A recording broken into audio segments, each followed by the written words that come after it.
Dear student, आप सभी का नेक्स्ट टॉपिक में सभी का स्वागत है और इम्पोर्टेंट टॉपिक पर डिस्कस करते हैं। टॉपिक है हमारा गुट निरपेक्षता, उसका अर्थ, उसकी विशेषताएं, सिद्धांत और गुट निरपेक्षता में भारत की क्या भूमिका रही, इस टॉपिक पर हम डिस्कस करते हैं।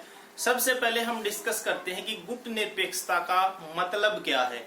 गुट निरपेक्षता का मतलब है कि जब 1945 में दूसरा विश्व युद्ध समाप्त हुआ, तो जो विश्व युद्ध समाप्त हुआ तो उस समय बहुत सारी परेशानियां विश्व के सामने खड़ी हुई और उसमें सबसे बड़ी परेशानी थी शीत युद्ध। शीत युद्ध का मतलब ये था कि उस समय जो देश थे वो आपस में लड़े नहीं, लेकिन विभिन्न मंचों पर, विभिन्न जो है स्तरों पर जो है एक दूसरे को नीचे दिखाने का काम जारी रहा। तो 1945 के बाद विश्व जो है दो गुटों में बट गया था। दो गुटों का मतलब ये था कि दो शक्तिशाली देश थे, तो विभिन्न देश, आधे जो देश किसी एक गुट में शामिल हो गए और आधे किसी एक गुट में। और इसी के लेकर के इसमें एक तो महत्वपूर्ण गुट था सोवियत संघ का, जो कि साम्यवादी समर्थित गुट था। दूसरा गुट था पूंजीवादी समर्थित अमेरिका का। तो दोनों के दोनों परमाणु संपन्न और एक शक्तिशाली राष्ट्र थे। तो जब भारत आजाद हुआ तो उसके सामने एक समस्या थी कि भाई हम किस गुट में जो है शामिल हों। तो भारत ने अपने राष्ट्र हितों को सर्वोपरि रख करके जिस नीति को अपनाया, अर्थात दोनों ही गुटों में शामिल न होकर के अपने एक स्वतंत्र नीति को अपनाना गुट निरपेक्षता कहलाता है। अर्थात दोनों गुटों में शामिल न होकर के अपने स्वतंत्र नीति अपनाकर अपने राष्ट्र हितों की पूर्ति करना गुट निरपेक्षता कहलाता है। तो हम डिस्कस करते हैं गुट निरपेक्षता पर। 1945 से लेकर के 1990 तक विश्व जो है दो गुटों में बटा हुआ था। एक गुट पूंजीवादी गुट था जिसमें अमेरिका, फ्रांस, ब्रिटेन तथा यूरोप के बहुत सारे जो है देश इसमें शामिल थे। दूसरा गुट जो है साम्यवादी गुट था जिसमें चीन, सोवियत संघ, जापान तथा उसके समर्थित देश थे। तो इसके कारण दोनों देश जो है दो गुटों में किस प्रकार विभाजित हुए, क्या कारण थे, इसको हम अगली बुक में हम डिस्कस करेंगे। और इसके कारण जो है पूरे विश्व में काफी तनाव बढ़ गया था। इस तनाव के कारण बहुत सारे जो है सैनिक संगठन बनाए गए, नाटो, वर्सा पैक्ट, ये सभी जो सैनिक संगठन बनाए गए शक्ति संतुलन के लिए, अपने आप को जो है सुरक्षित करने के लिए बहुत सारे सैनिक संगठन बनाए गए। सैनिक संगठन बनाने से अंतर्राष्ट्रीय शांति को खतरा उत्पन्न हो गया था। तो जब 1947 में भारत जो है आजाद हुआ तो उसके सामने बहुत सारी समस्याएं थी। तो उस समय जब 1947 में भारत जो है आजाद हुआ तो उस समय का जो दौर था गुट निरपेक्ष, उस समय जो दौर था वो दो गुटों का या शीत युद्ध का दौर था। तो भारत के समक्ष ये चुनौती बनी कि भारत जो है अपने आप को, जो राष्ट्र हितों को ध्यान में रख करके दोनों गुटों से जो अलग रह करके अपने हितों की पूर्ति करने की नीति को गुट निरपेक्ष नीति कहलाती है। कहने का अर्थ ये है कि वही दोनों गुटों में शामिल न होकर के भारत ने अपने राष्ट्र हितों की पूर्ति के लिए अलग ही नीति अपनाई, जिसको हम क्या कहलाते हैं, गुट निरपेक्षता, यानी दोनों गुटों से अलग रहना।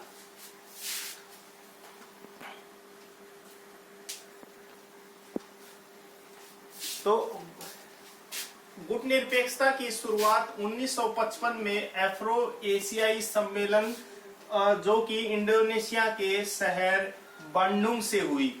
तो कई बार एग्जाम में जो क्वेश्चन आता है कि भाई इसकी गुट निरपेक्षता की शुरुआत कब हुई, तो गुट निरपेक्षता की शुरुआत 1955 में एक अफ्रो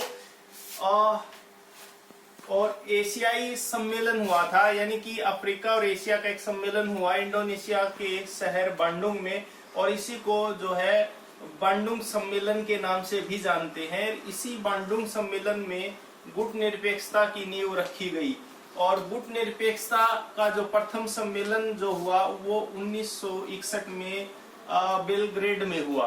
कहने का अर्थ ये है कि इसमें दो महत्वपूर्ण तथ्य हैं। एक तो ये कि बांडुंग सम्मेलन कब हुआ, 1955 में।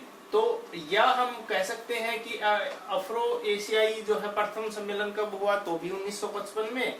और गुट निरपेक्षता के जो है प्रथम सम्मेलन कब और कहाँ हुआ, 1961 में बेलग्रेड में।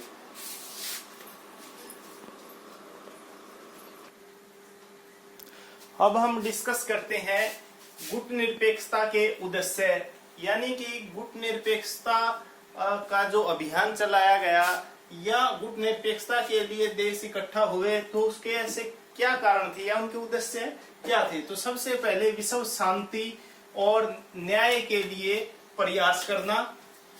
दूसरा उद्देश्य था दो ध्रुवीयता से दूरी बनाए रखना।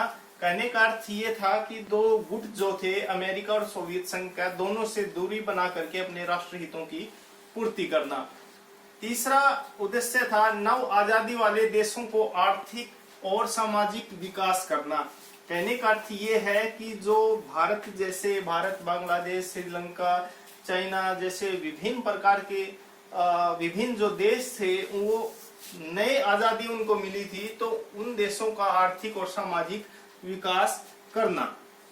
नंबर 4 है विश्व में जो फैली गरीबी, अशिक्षा और आर्थिक असमानता जो थी, उसको दूर करने के प्रयास करना या उसके लिए कार्य करना।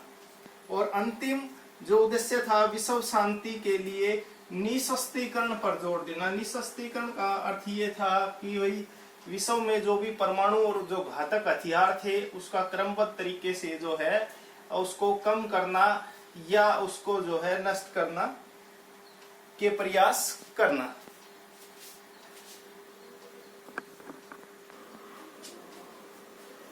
अब हम बात करते हैं गुट निरपेक्षता के सिद्धांतों की। तो सबसे पहले सिद्धांत था कि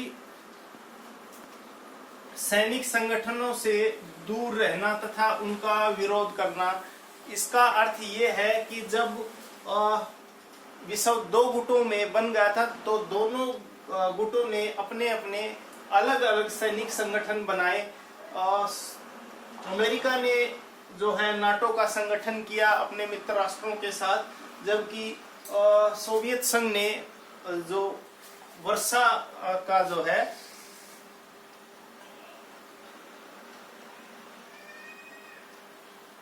निर्माण किया।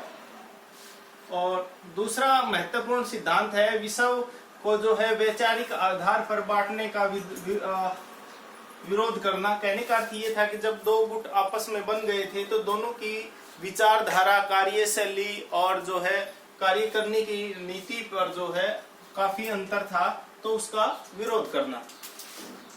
राष्ट्र हितों को सर्वोपरि रखना तथा उनको प्राप्त करना। तो सबसे महत्वपूर्ण यही था, यही कारण था कि वही राष्ट्र हितों को सबसे ऊपर रखा जाए और उनको प्राप्ति के लिए लगातार प्रयास करना।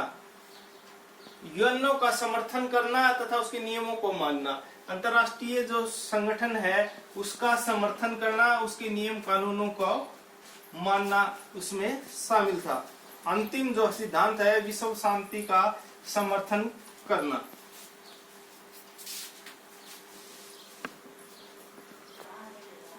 अब हम डिस्कस करते हैं कि गुट निरपेक्षता में भारत की क्या भूमिका रही।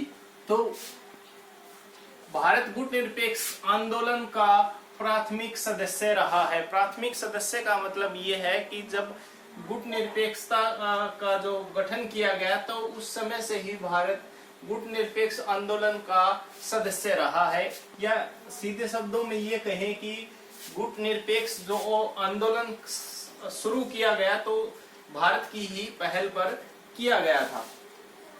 दूसरा महत्वपूर्ण भूमिका थी कि 7वां शिखर सम्मेलन जो हुआ 1983 में, तो इंदिरा गांधी जी के नेतृत्व में नई दिल्ली में हुआ।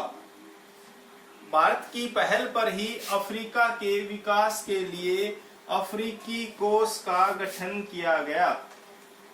नंबर 4 है भारत 1986 से 1989 तक अफ्रीकी कोष का, माफ कीजिए, अध्यक्ष रहा। भारत जो है 1986 से 1989 तक अफ्रीकी कोष का अध्यक्ष रहा। नंबर 5 है 1989 में बेलग्रेड सम्मेलन में भारत ने जो है पृथ्वी संरक्षण कोष बनाने पर जोर दिया। कहने का अर्थ ये था कि पृथ्वी और पर्यावरण को जो नुकसान हो रहा है उसके लिए भी एक कोष बनाने का सुझाव भारत ने दिया। नंबर 6 है भारत ने निशस्त्रीकरण की और विश्व का ध्यान खींचा। दो ध्रुवीयता के कारण या दो गुटों के कारण विश्व में जो है दोनों गुट हथियारों की होड़ में लग गए थे, तो भारत ने इसको जो है अंतर्राष्ट्रीय शांति के लिए खतरा बताया और निशस्त्रीकरण के प्रयास के लिए सुझाव दिया। नंबर 7 है भारत ने गुट निरपेक्ष आंदोलन के लिए आतंकवाद को सबसे बड़ा खतरा बताया। नंबर 8 है भारत के 16वें शिखर सम्मेलन में जो है उस समय सीरिया और ईरान परमाणु विवाद को सुलझाने में मदद की, यानी कि सीरिया और ईरान का जो परमाणु विवाद था वो भारत की ही मदद से उसको सुलझाया गया। नंबर 9 है भारत ने पर्यावरण संरक्षण के लिए नीति बनाने का सुझाव दिया। अंतिम है आपसी मतभेदों को या आपसी विवादों को बातचीत के माध्यम से हल निकालने पर जोर दिया और उन्होंने कहा कि जो है आपसी मतभेद या आपसी जो है वार्तालाप से ही विभिन्न प्रकार के जो विवाद हैं उनको सुलझाया जा सकता है। इस मामले में एक प्रसिद्ध कहावत थी कि हथियार लड़ाने से बेहतर है कि जबान लड़ाई जाए। कहने का अर्थ ये था कि वे हथियारों से हर समस्या का हल नहीं निकलता, बल्कि उसके लिए बातचीत की जाए। तो उम्मीद है कि एक टॉपिक आपको समझाया कि गुट निरपेक्षता क्या है, गुट निरपेक्ष की सिद्धांत और विशेषताएं क्या है और भारत की गुट निरपेक्षता में क्या भूमिका रही। आपको अच्छे से समझ में आया होगा। Thank you.